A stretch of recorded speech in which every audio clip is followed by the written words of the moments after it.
cerimònia d'obertura dels Jocs Olímpics de Barcelona 1992. Привет, друзья!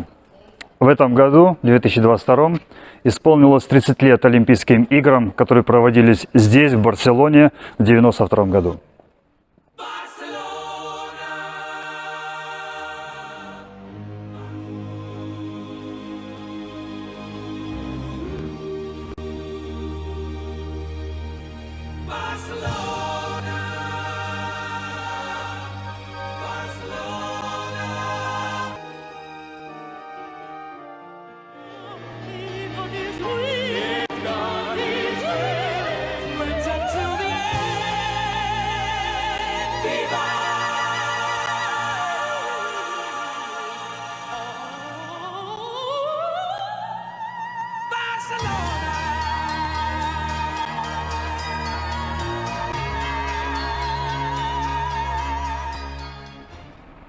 И это не просто пыльная история из архива, нет.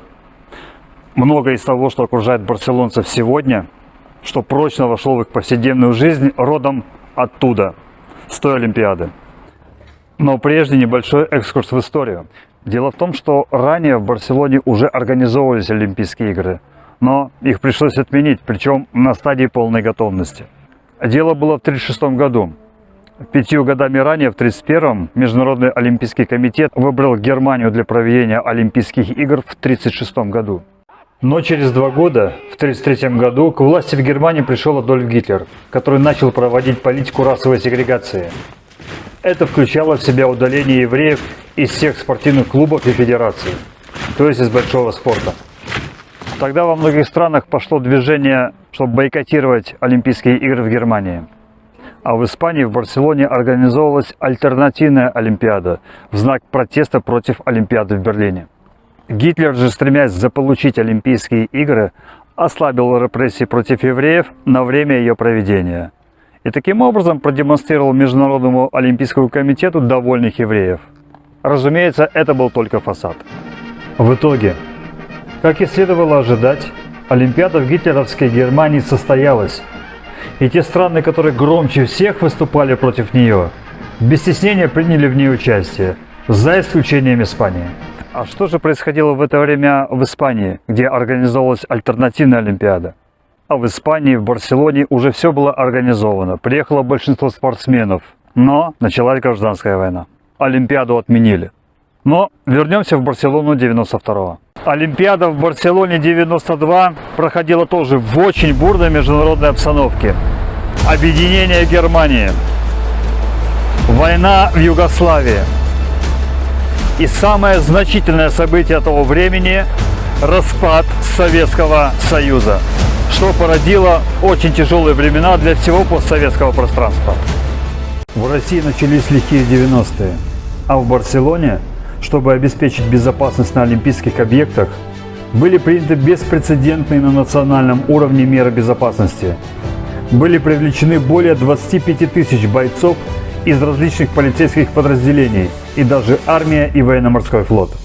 Итак, Олимпиада.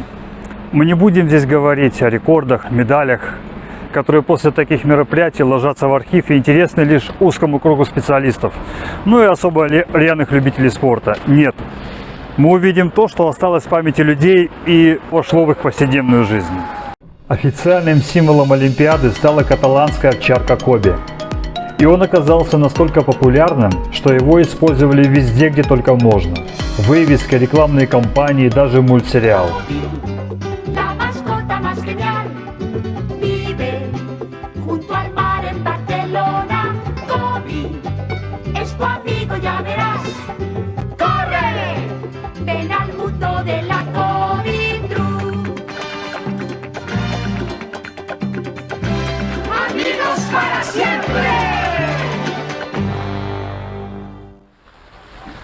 Ну и, конечно, скульптура в парке Олимпийской гавани.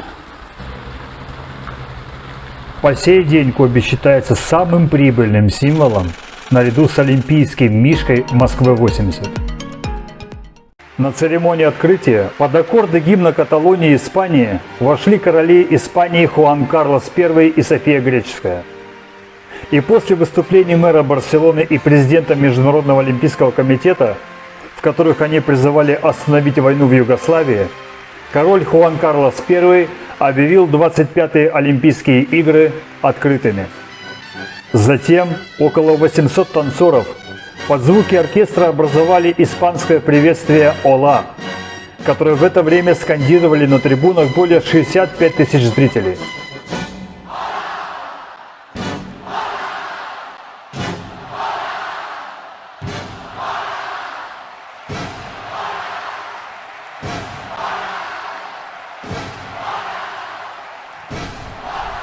Ну и, конечно же, такая церемония была бы неполной без фейерверка.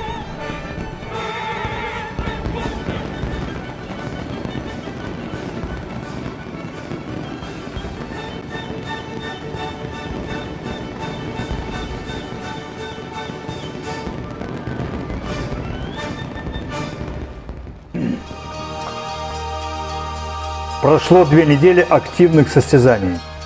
И что Олимпиада оставила после себя жителям Барселоны? Чтобы достойно принять спортсменов и гостей со всего мира, в период с 87 по 92 год Барселона буквально преобразилась. Во-первых, были построены новые современные спортивные сооружения. Самые значительные из них – это Олимпийский стадион, Дворец спорта Сан-Джорди и Олимпийский порт. Также для комфортного проживания спортсменов была построена Олимпийская деревня. И не где-нибудь, а в бывшей промзоне, которая на тот момент была самым запущенным районом города. И этот район теперь так и называется – Ла Вилла Олимпика, что значит «Олимпийская деревня».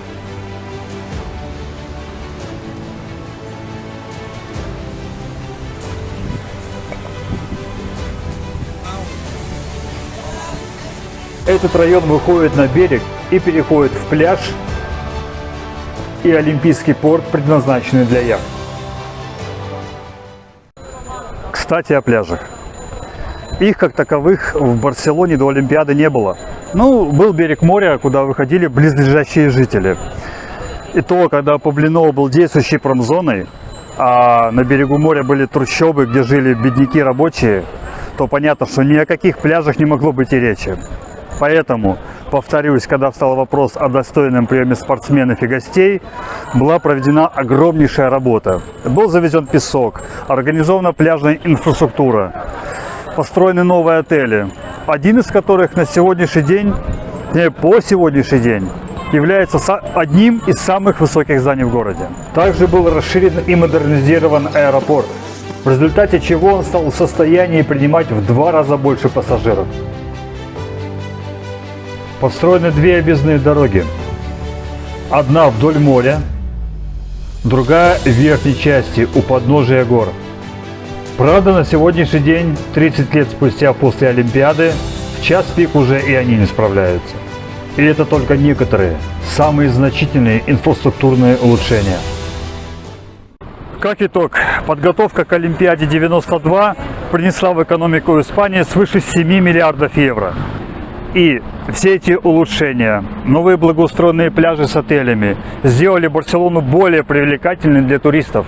И таким образом туризм стал новой, серьезной статьей дохода для жителей Барселоны. И да, конечно, пандемия ударила по туристической отрасли, но жизнь продолжается. Добро пожаловать в Барселону!